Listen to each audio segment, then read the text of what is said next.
Hey, we're back. I say good morning, it's good afternoon over in Oz.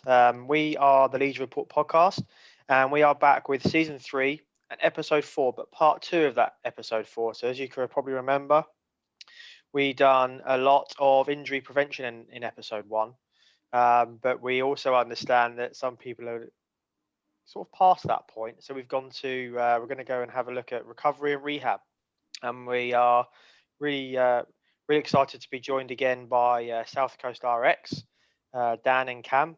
Thank you guys for coming back on. No, thank you so much for having us again. Yeah, cheers for having us.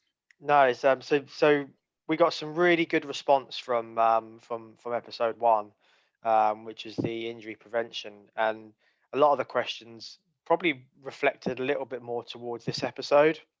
So a lot of questions that we got back when people would listen to that podcast were sort of will probably get answered in this episode too, of the recovery and the rehab side. So I'm really looking forward to getting stuck into the recovery and rehab and how that works and what we do around that. So Ray, we will we get started with some of our questions. So we got a sponsor for today, Ray. We're going to let the guys sponsor this one again. That's They're not us sponsor. Yeah, let them sponsor it. Yeah. So sponsored by South Coast RX Physiotherapy and Cam Dan. Can you just get Cam Dan? Could you just quickly, because I know you guys are basically you've got multiple locations now across Hampshire, and I think it'd be really really useful just to give a quick shout out to where they are, and also just a quick shout out to how people get hold of you, because I think that's quite important. Yeah, of course. So we've got 2 main clinic locations now. So one is situated in Southern Legion Gym, and that's really kind of our HQ. And then our other clinic room is in a gym called Renegade. So these guys opened up over the course of the first lockdown. It's a very similar environment to what we've got at Southern Legion. They're a group of really kind of passionate personal trainers who have set up a really good gym environment. And if you are struggling with pain, discomfort, injuries, you can either get hold of us, go onto our website, you can fill out a form and book an appointment that way, or it's got all of our contact details in there. You can just give us a ring and book an appointment that way. So yeah. Yeah, I think just on that as well, we're also developing, trying to get more of a presence on social media and giving advice to people, and we're writing blogs, and we're aiming to do one once a month. So they're just resources there that people can use for some advice. And we did a blog covering the main topics from last episode 1's podcast, and we'll do the same for this one. So it's the advice that we're putting out there, but then like Cam said, it's the best way is just to drop us a message, and we're always happy to help, even if it's not necessarily for an appointment. If you need anything, then we're always here to help. And you guys have got Facebook pages and Instagram pages as well, haven't you? Which is a really good way to get in touch. Yeah. Perfect. Great stuff. Cool. So just to get started then, guys. So talk us through an injury and what the tissues are going through. Just give us a basic outline of what an injury is, really. Yeah, so it's a real good question to kick it off. I think it might help to just go back to just a quick summary of last episode of what an injury is. The real basic model, it's when load exceeds the adaptability or the capacity of that muscle, tendon, or ligament, whatever the structure it is. When that load is too much compared to what you're used to, then you're going to have a reaction in the tissue, and that's what causes an injury. Now, what's amazing is the body has an incredible ability to adapt, and it will naturally go through a tissue healing response to heal that whatever you've injured. Will go from muscle, for example, back to the level that it was before. It's made up of 3 phases. Firstly, you've got an inflammatory component. Now, this is completely normal. You need that inflammation, which typically happens in the first hour and can be up to 2 or 3 days. And that inflammation is going to give increased blood flow and supply that injured tissue with the nutrients that it needs and the cells that it needs to kickstart that healing process. So really important in that early phase, that inflammatory process. Then you go into a proliferation phase. And that's just a fancy word. What it basically means is the body's laying down the scar tissue. Now, this is like, we just talked about it before, but it's laying the foundation of that tissue and it's starting to heal it. This can take up 2 or 3 weeks. And then after that, you go into a remodeling phase where that scar tissue develops the strong contractile tissue, collagen, muscle fibers to allow you to do the activity, the sport, or what you did before. And that's the full process. 3 phases: inflammation, laying down a scar tissue, so proliferation, and remodeling. That's your rehab. We'll talk about how physio intervention is kind of specific to each of those because it will vary. And that's a key note to point out straight away. And I think Cam will mention that a bit later on. But your body will heal. How long it takes depends on what you've injured, the complexity. We kind of grade it in terms of muscles, ligaments, and tendons, a grade 1 through to a grade 3. Grade 1 is a small tear of the muscles, which can happen quite normally. That's got a real good evidence that you can make a full recovery from that. And then through to grade 2, which is a partial tear. And then grade 3 is a bit more serious. So it can take as quick as 3 to 4 weeks on a simple grade 1, but it can be a bit longer, that process. It just depends what you've injured, how good the blood supply is, and how severe it is. But that's in essence the healing process. Yeah. Just got to go straight into that then, Dan, like what you were talking before we started. So if someone Googles an injury or something like that, the research that you get from that Google search is rest, elevate, ice, elevate, which we were just saying then. Good old Google. Very old data, isn't it? Yeah, that's that classic RICE principle you're talking about: rest, ice, compression, elevation. Yeah. And what's really interesting is that's really old advice. Scientific research has come a long way since then, but that's really the information that most people go to in those really early stages of an acute injury, so an injury that's just happened. And in terms of optimizing your recovery and your rehabilitation, that starts straight away. So there are really pragmatic things that you can do straight away that sets the tone for your rehabilitation journey. So what I'll do now is I'll just introduce, I suppose, an updated model of injury management. So rather than RICE, rest, ice, compression, elevation, it's now moved to give it some peace and love. So I'll just introduce exactly what that is. So P stands for protection. And that's really important in those early stages. So the pain that you're getting from that injury is really a protective mechanism. And that's just about using your common sense. So say you've rolled your ankle, you're not going to go straight away and try and do a 5K run. It's just about being sensible. So in those really early stages of an injury, just protecting it a little bit. And then elevation. So that can really help prevent excessive swelling. So Dan introduced inflammation a second ago. You get inflammation and swelling. They're slightly different, but they go hand in hand. Swelling can be divided into edema, which is in the tissues, or effusion, which is in the joint itself. But if you get excessive swelling, you might have seen it when you've rolled your ankle before, it really minimizes the amount that you can move your joint. Moving your joint through range can be really helpful once you get to that remodeling phase, so that new tissue that's been laid down. You really want to get that tissue moving through the range so it can get used to that movement. So elevation can help that excessive swelling forming and can help your joint move through range. So the next one is A, so avoid anti-inflammatories. So as Dan discussed, that inflammatory process that occurs in those really early stages is really important for recovery. So avoiding anti-inflammatories in those first couple of days actually optimizes that recovery process. Next one, compression. So again, that helps with avoiding that excessive swelling. So you might have seen the tubey grip that you can buy in shops. That can be really helpful if it's an ankle, for example, of just providing a light little bit of compression to aid that lymphatic to get some of that swelling out of the joint. Next one is really important, and that's education. So going to see a healthcare professional or a physio in those really early stages of an injury can really help set your expectations of what you should be expecting over the course of that rehab journey. But it also gives you reassurance about what you've actually done and the confidence to start moving that joint. So this next part of the kind of peace and love injury management model now is what really separates it from the old style rest, ice, compression, elevation. So L stands for load. So load is really important in getting that new tissue to adapt, to become strong, and to get you back to the sport in which you've come from.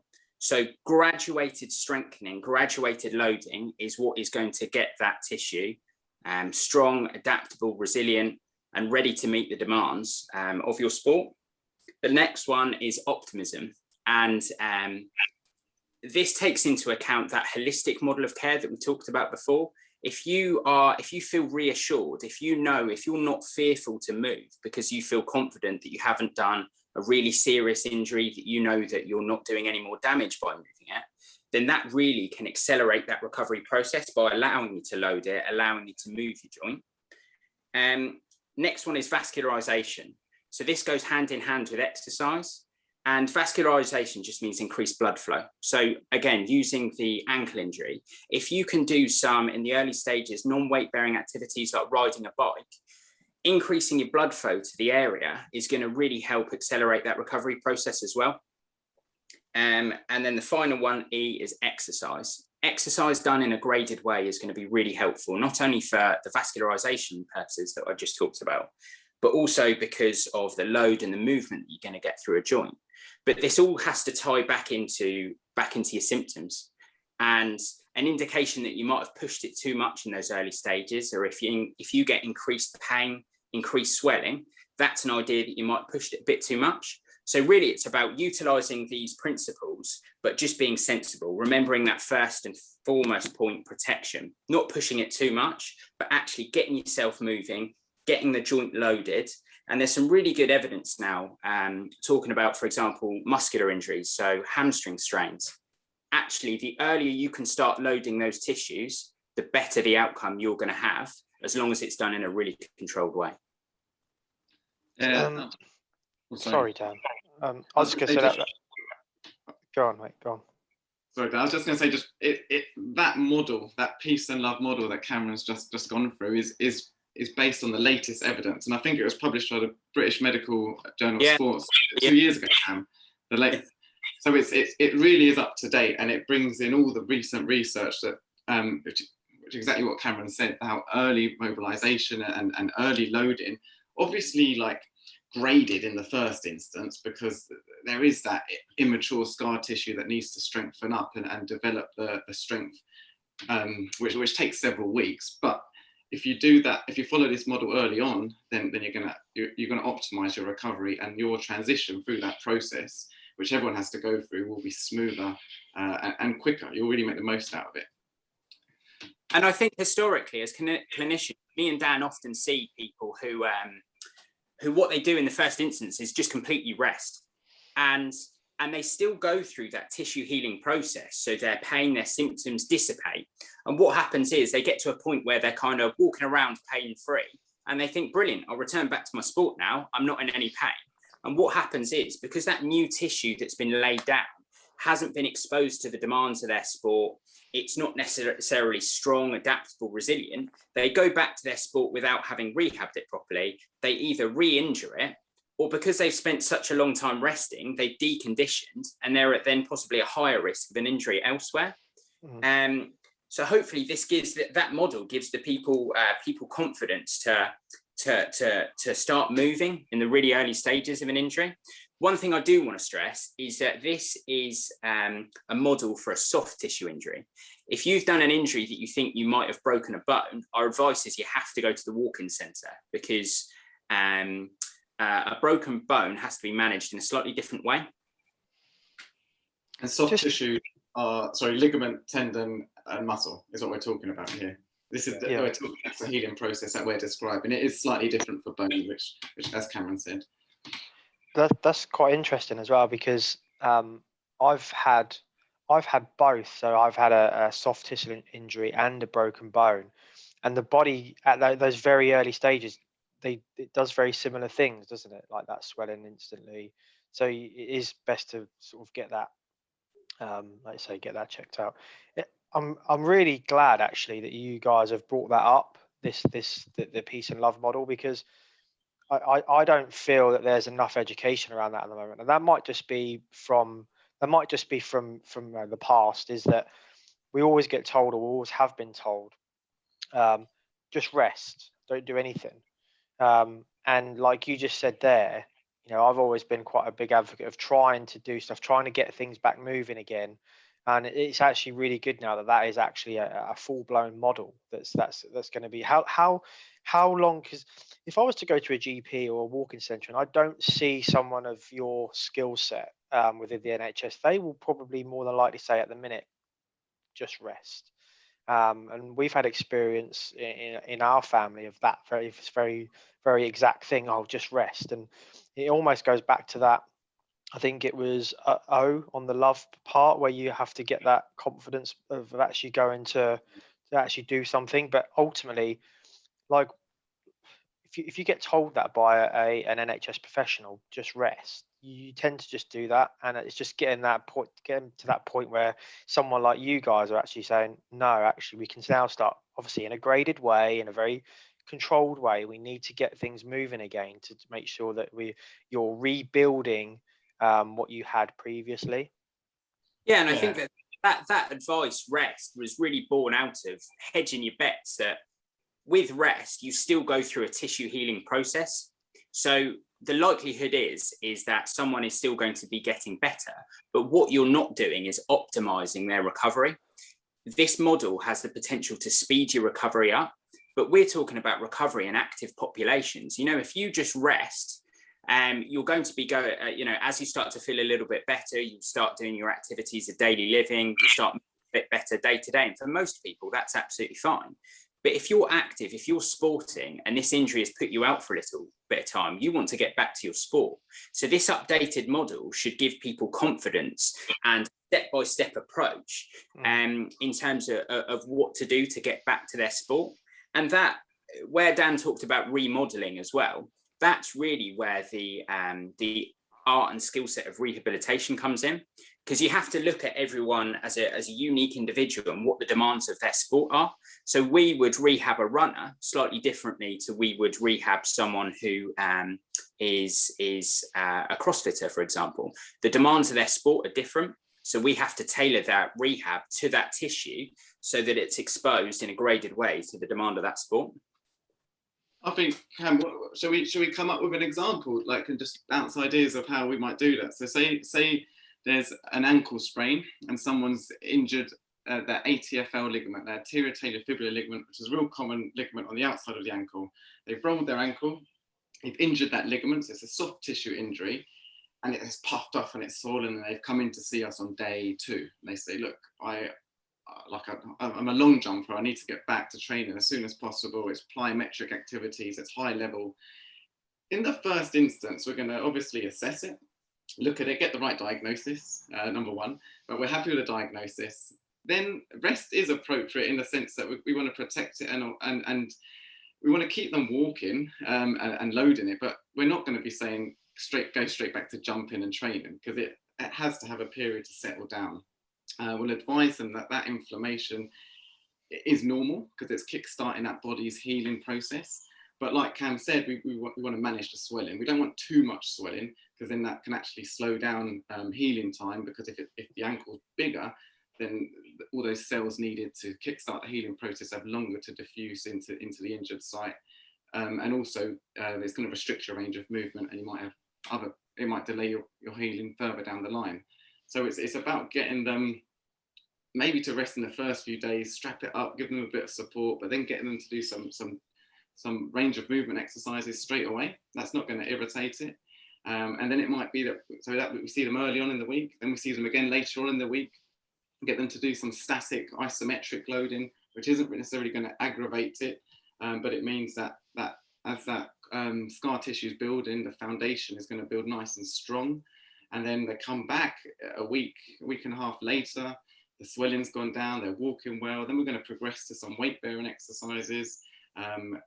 It's just, and then start to strengthen the ankle through range, maybe with some resistance bands. And we kind of guide them through that process up until the end stage, like jumping, hopping, and the plyometrics, and then getting back to training. And that's I think the difference. You do have to rest it and protect it. that rest shouldn't be dragged out for 2 or 3 weeks, and I think that's where there's sometimes, if there's a long waiting list and you don't get to see a physiotherapist for some time, then that's sometimes where you're not optimizing your recovery, because there's a lot we can do in the early stages.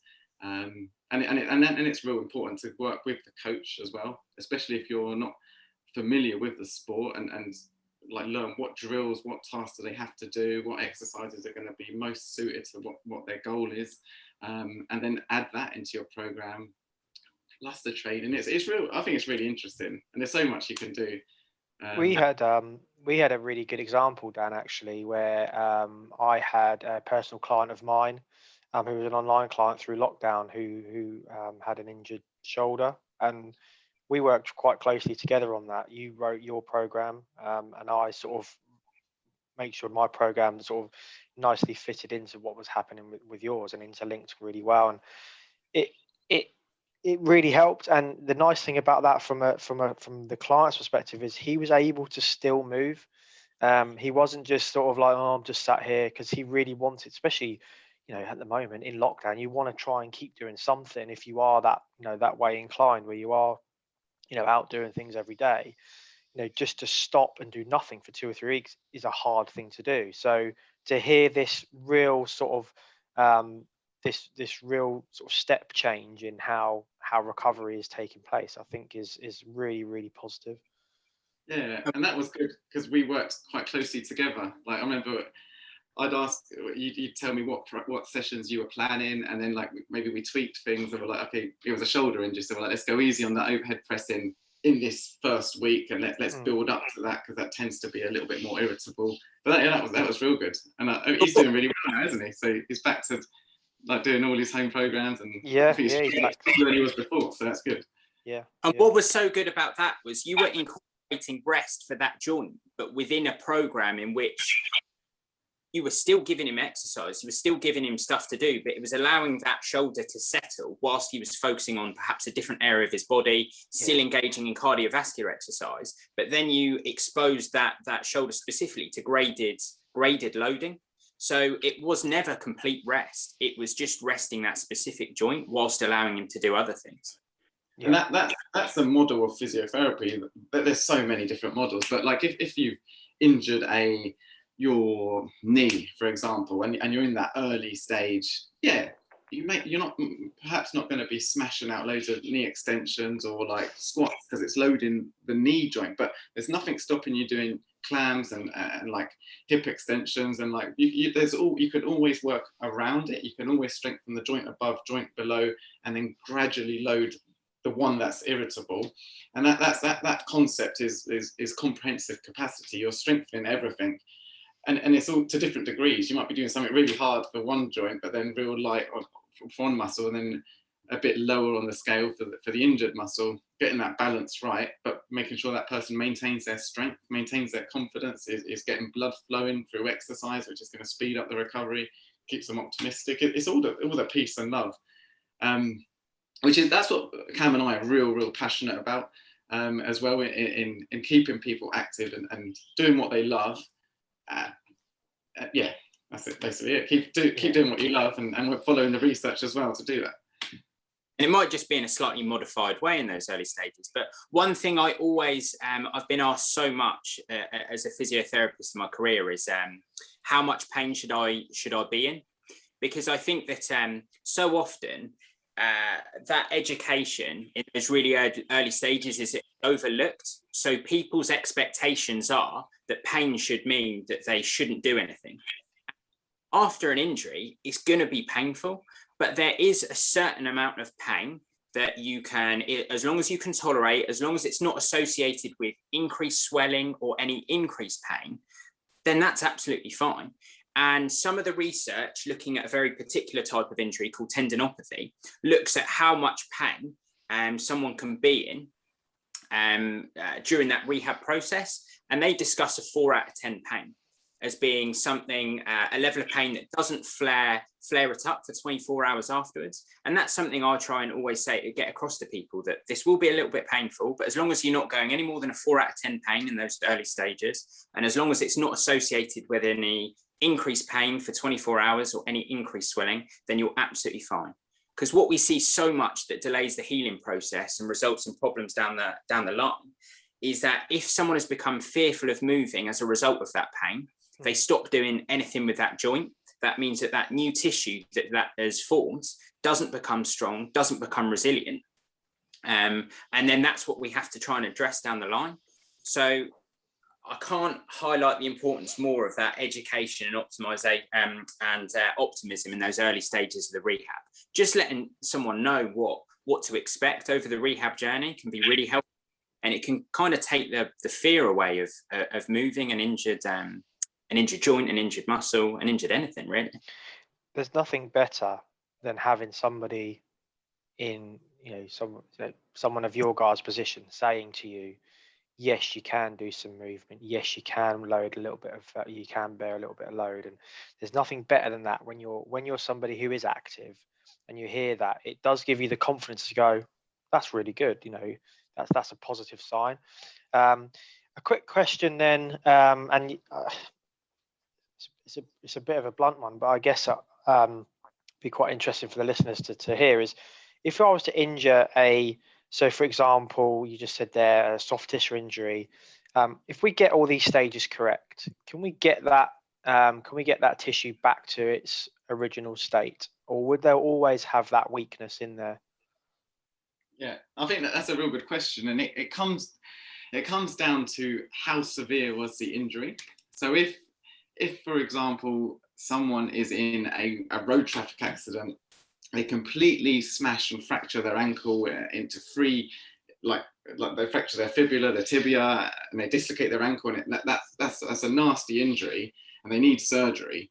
Then, although those tissues with surgery will heal, the likelihood that it will be 100%, it's unlikely. Then they'll do really well if they get to 90% of their pre-accident level. But that's in an extreme case where someone's had surgery and a high level trauma.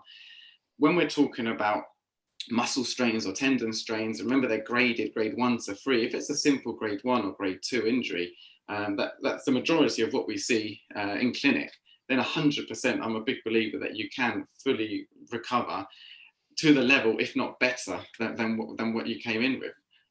But you have to follow the stages. I think one of the big mistakes people make is they get over that first acute stage, which is really painful.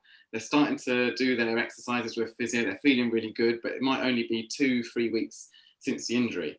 Now, that's only in the second stage. If you remember, it can take 4 to 6 weeks for the quicker ones to fully heal. And they're trying to go back to their sport at 2 weeks in just because they're feeling a bit better. But that scar tissue is still a bit weak. You haven't given it a chance to really strengthen up and load it through like those harder exercises. So there is that risk of going back too soon. But I think if you're patient and if the physio makes you aware that it's going to take a little bit longer and you're going to have to build up your exercises, then you can. And with good programming as well and just modifying things, definitely. One example I sometimes say is as your tendon or as your muscles healing in that stage 2, there's that scar tissue is almost like cooked spaghetti, and it's almost like a mesh of adhesions that's formed a scar. Now that's weaker than your uninjured tendon, which runs parallel and is strong and contracts in this kind of fashion. If you go back to sport too soon like this, then it's weaker and you do risk flaring it up and slowing that healing process. But if through exercises and graduated loading, you build that strength up, you change the contractile properties of that tendon to match the demands of what you want to do, and sometimes make it even stronger, then you can be injury free, and it's really good. And you're also building confidence through that extra rehab. Some people, so they've hurt themselves doing a deadlift, they're sometimes a bit scared to go back to it, especially when it gets heavy. And with the rehab, you get a chance to build that confidence because you've taken them all the way up to where they were before. So yeah, you can. It just depends on the severity of the injury, but I think you can for those more simple ones, Dan. Dan has been so excited to get in that spaghetti analogy. Yeah. I was wondering, where can I worm it in? Would you say with age, that obviously with age, that's healing process will slow down? That's a real good point. Yeah, so yes, with age, but there's a number of other factors that impact tissue healing as well. So abilities, whether you've got any other illnesses, lifestyle factors, if you're really overweight, if you smoke, if you drink, these are all things that can really negatively impact tissue healing. But yes, invariably, as you get older, that does slow down a little bit. But one of the best ways, as we said, of optimizing that healing process is being fit, is being active. So that stands people in really good stead. So age does affect it a little bit, yes. Yeah, age and comorbidities will definitely have an impact on that healing process. The physiology is the same for everyone, but the quality of that will be different based on how healthy, how young, how active you are, definitely. Okay. Guys, you mentioned tendinopathy, tendinitis. It's an injury that we see it's a very common injury, but a lot of people will have it and not even know that's exactly what it is. Talk us through it basically, the tendinitis, where we see it often and how we can sort of recover from it, should we say? Yeah, so I think what's important to start off with in describing a tendinopathy is explaining what a tendon is. So a tendon is the link between a muscle and a bone, and its role really is to transmit force from the muscle into the bone to allow a movement at a joint. And a tendinopathy is a very unique subset of injuries, and it ties back in with our last podcast where we talked about the two different types of non-contact injury are the ones that involve a high amount of energy in a really short amount of time that can result in a muscular tear or a tear in the tendon. And then you get the other types of injury, which is a kind of low grade overload over a long period of time, which mainly affects the tendon, and really is what a tendinopathy is.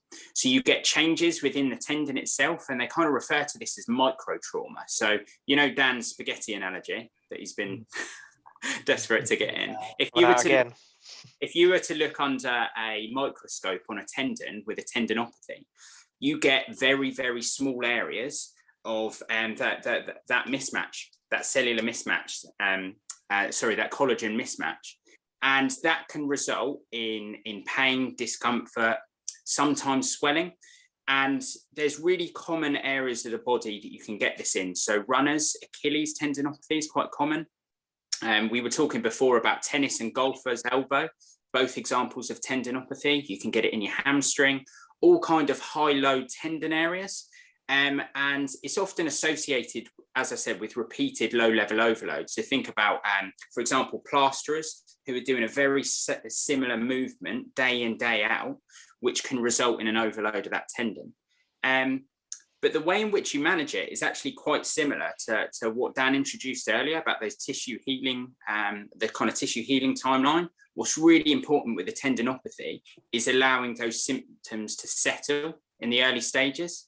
Because stage one really of a tendinopathy is something called a reactive process, where there's a little bit of inflammation, it's particularly painful. And if you just continue to aggravate that, it just continues to be reactive, continues to be painful. So it's really important to let that settle down in the first instance.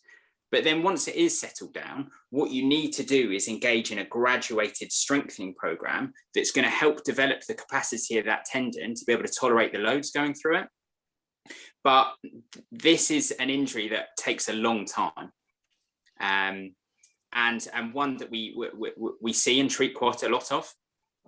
Yeah, they tend to be really irritable, so they can be flared up quite easily.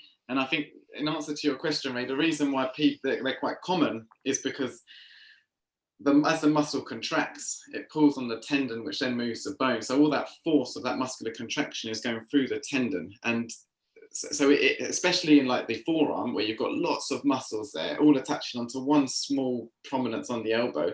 Every time you contract and grip, it's all pulling and pulling and pulling, and that repeated over time, either like low load, like the plasterer doing it day in, day out, or like a big trauma that's just too much, that can cause inflammation. And because it's the nature of it, every time you then use that muscle, it's pulling and pulling. So it's actually really hard to rest these tendinopathies, because every time you move, you're going to be flaring it up. So that they are really tricky to treat, and they'll occur on the most common common tendons of the big tendons of the body. So like Cam said, elbow, shoulder, knee, your Achilles.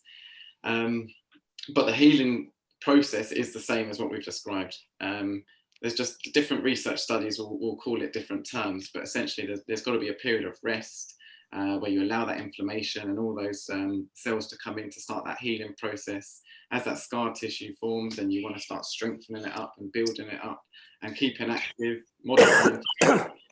I think also, like when people have experienced these type of injuries, when you're coming back, I just want to put one out there, that the tendon needs a lot more time to warm up. So what your normal warm up would need to be extended, I would say, and as we spoke about it earlier, there's other things that you can do, is like the voodoo flossing. I found that's really effective, just to help get more blood flow into that tendon and get it warm. What's your thought processes on that?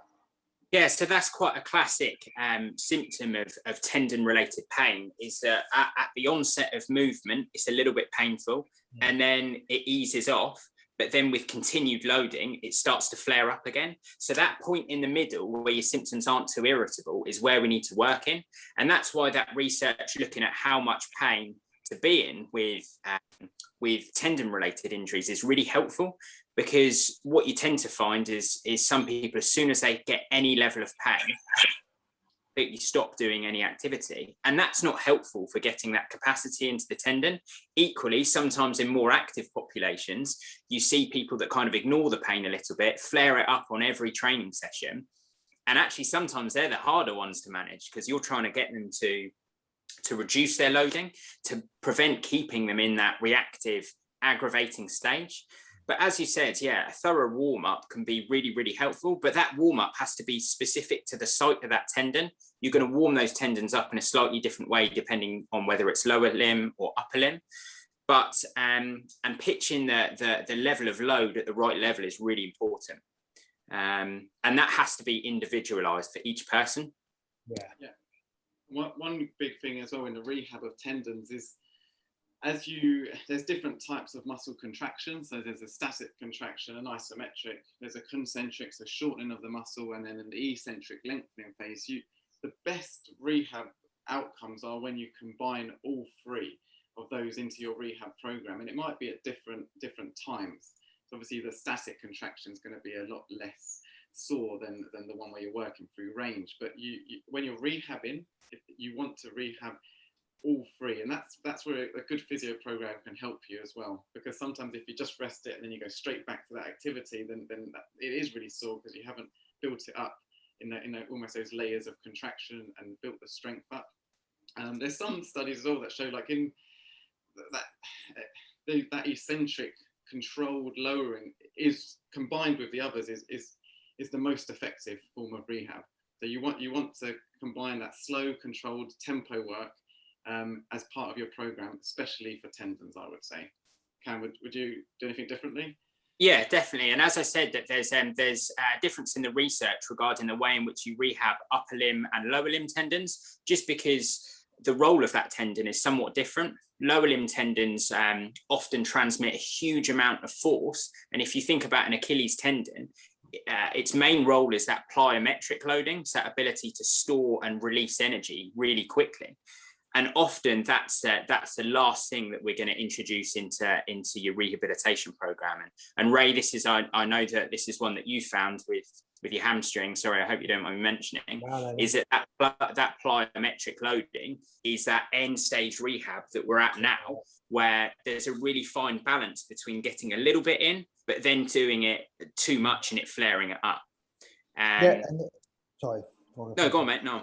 No, I was saying the key there is so you can do a certain amount of exercise and think, oh, it's fine, it's working, all right. And then with that type of injury, 24 hours, maybe 48, then you start feeling the aggravation again. And you're like, oh, I've done too much. And it's trying to find that fine balance between loading it, exercising it, and then that little tipping point where, and I think you just got to increase that tipping point gradually, but it's getting it, it's so fine-tuned, isn't it? That's such a good That's what's point. frustrating. Because you're going to want to, once you get to that level, you want to be back doing everything. And you feel it fine.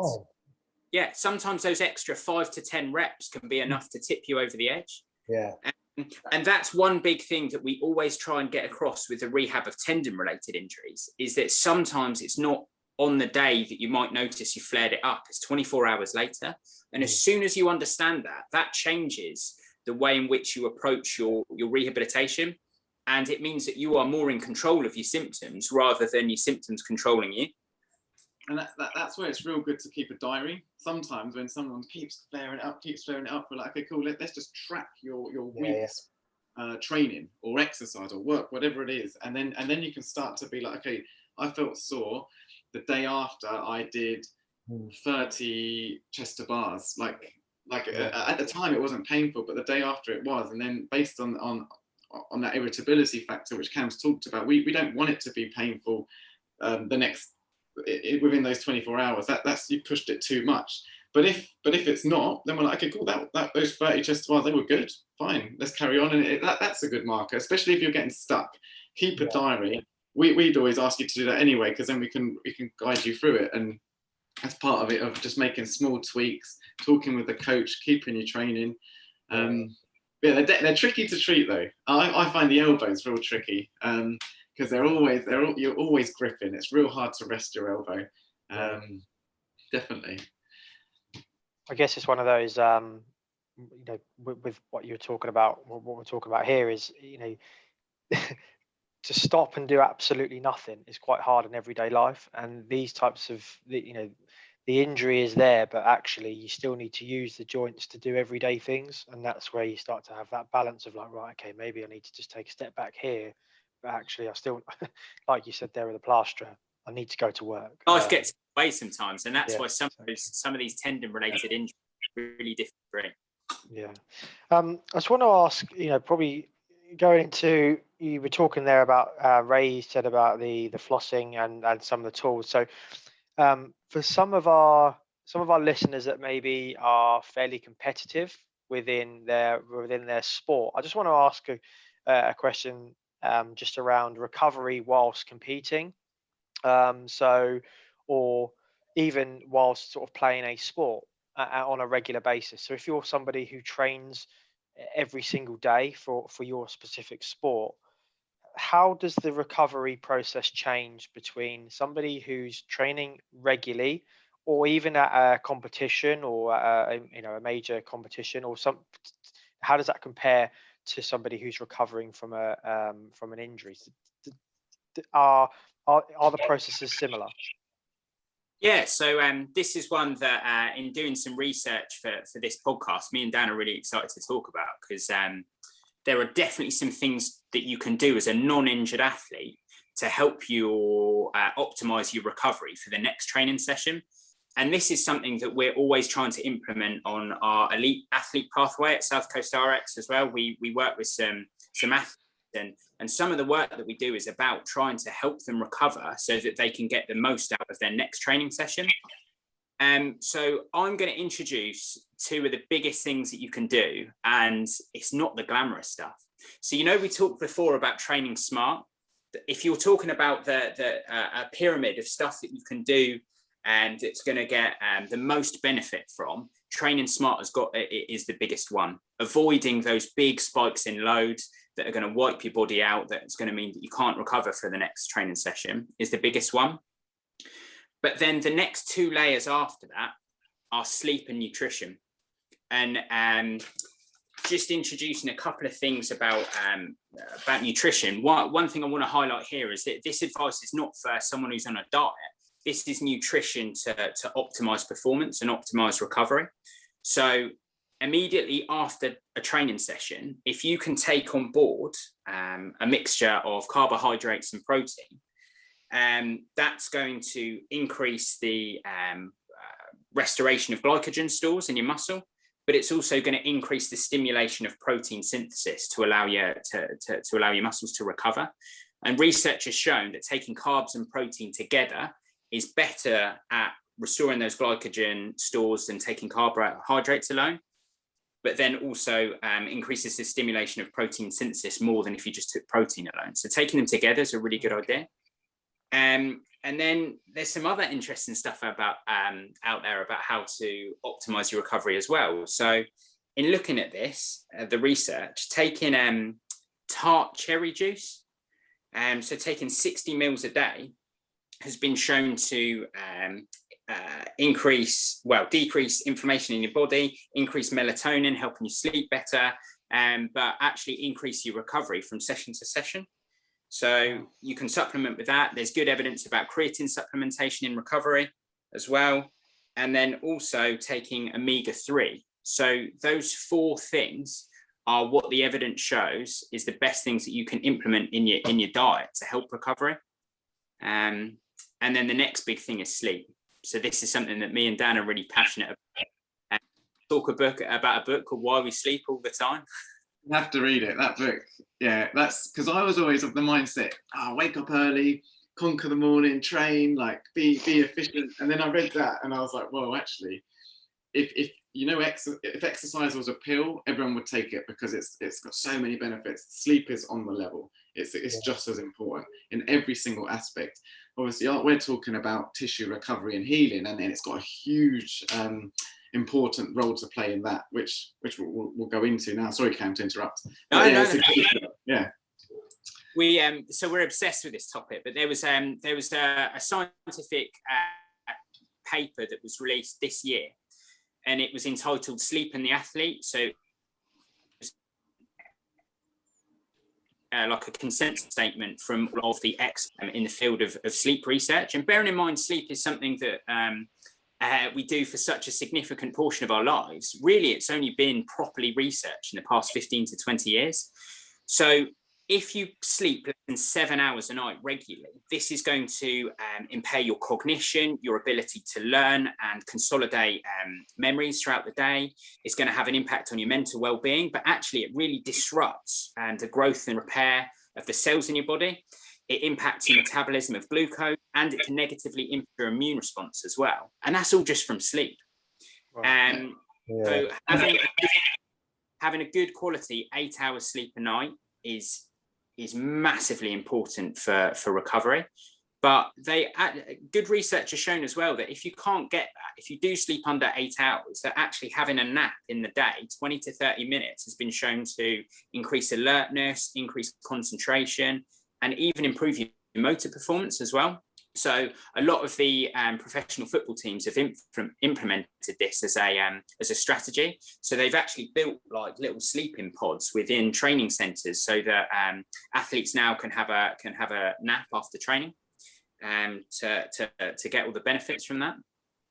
I started getting a bit obsessive with sleeping all day, reading up on sleeping when we had our second child, because what I found, and I've find any parents out there, what you start doing is having like interrupted sleep constantly because the babies are waking you up, and then that starts affecting your training, affecting everything.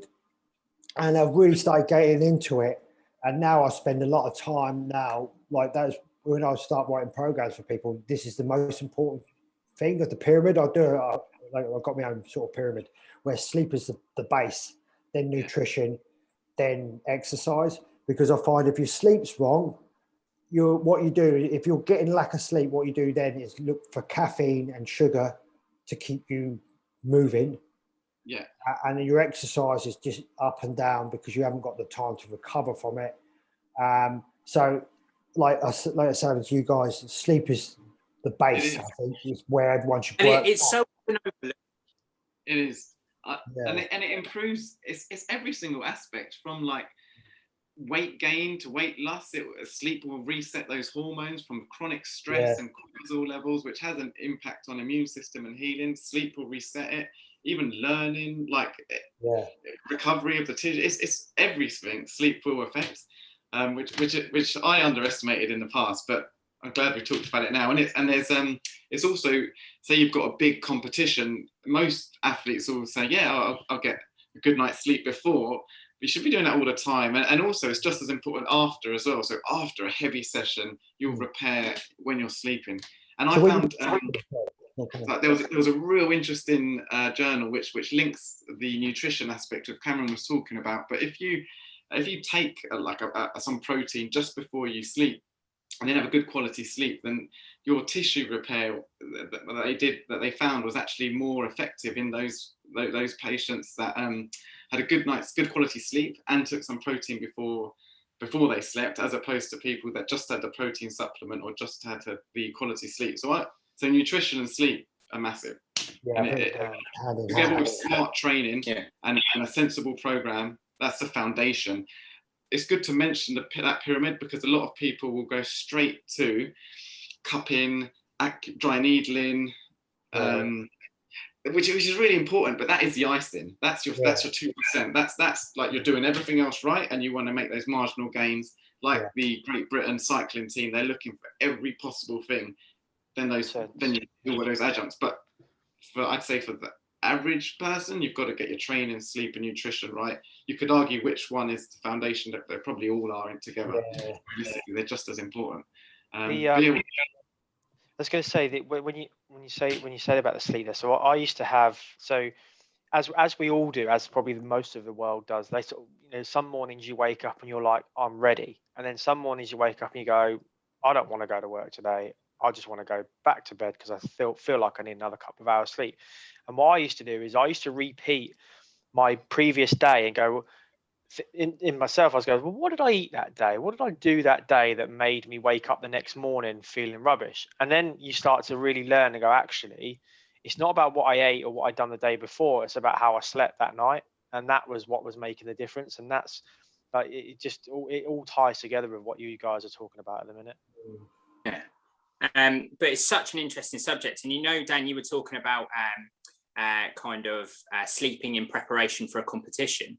In reading this expert consensus, they talked about the benefit of sleep banking.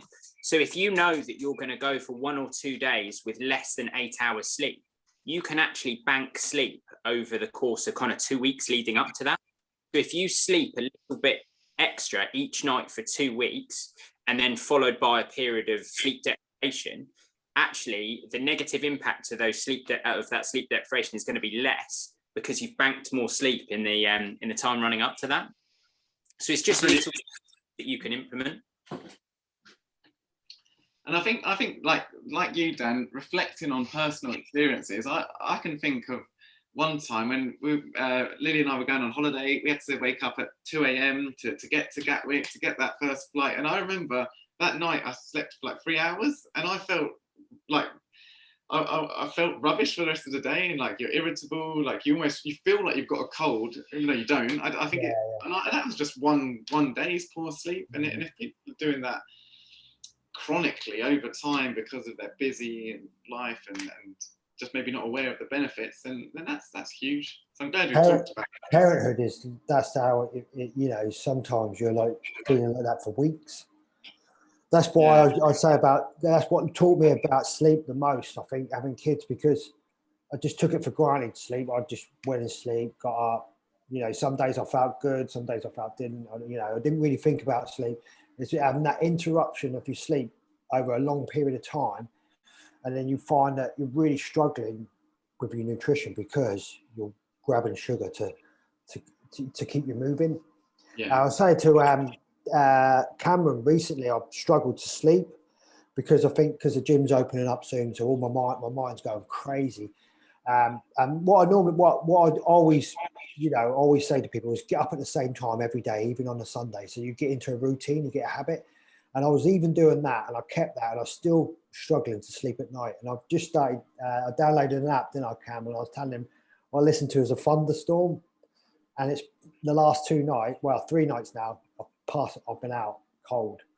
So it's really helped. So if anyone else is struggling to sleep, like those sort of that. That's really interesting. It's almost like that, because there is like strategies you can implement for like to improve your sleep hygiene, and that's one. And then the other like thing is like don't have too much screen time, isn't it? Before like half the hour before bed, try and dim the lights. Those little things might help people. But that almost links into a bit of like mindfulness as well. Like where you've got a lot going on. It's getting towards the end of the day.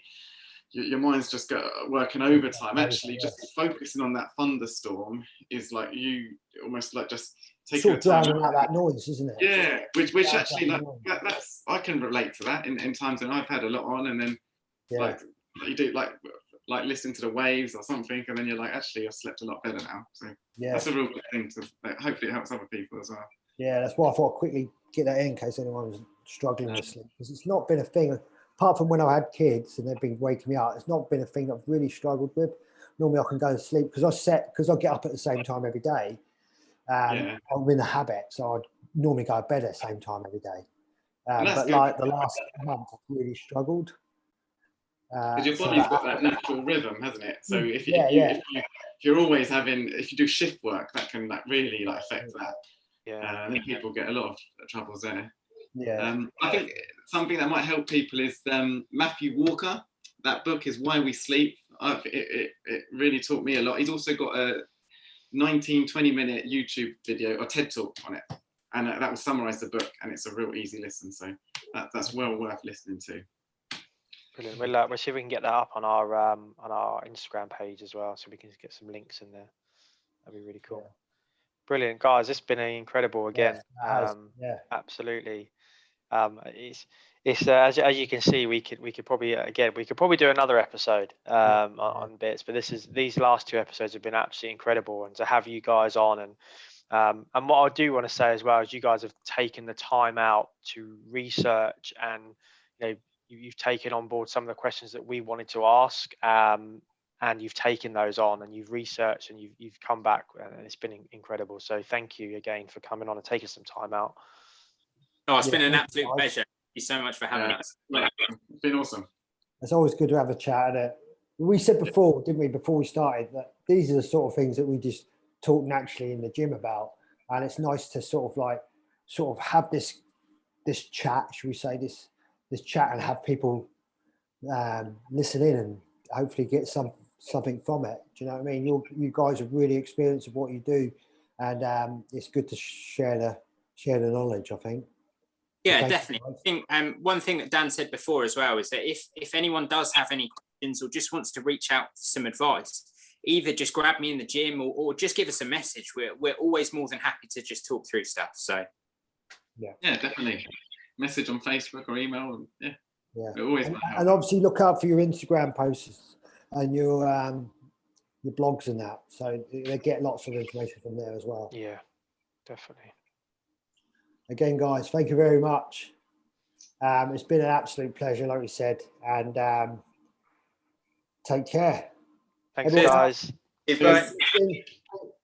Stay strong.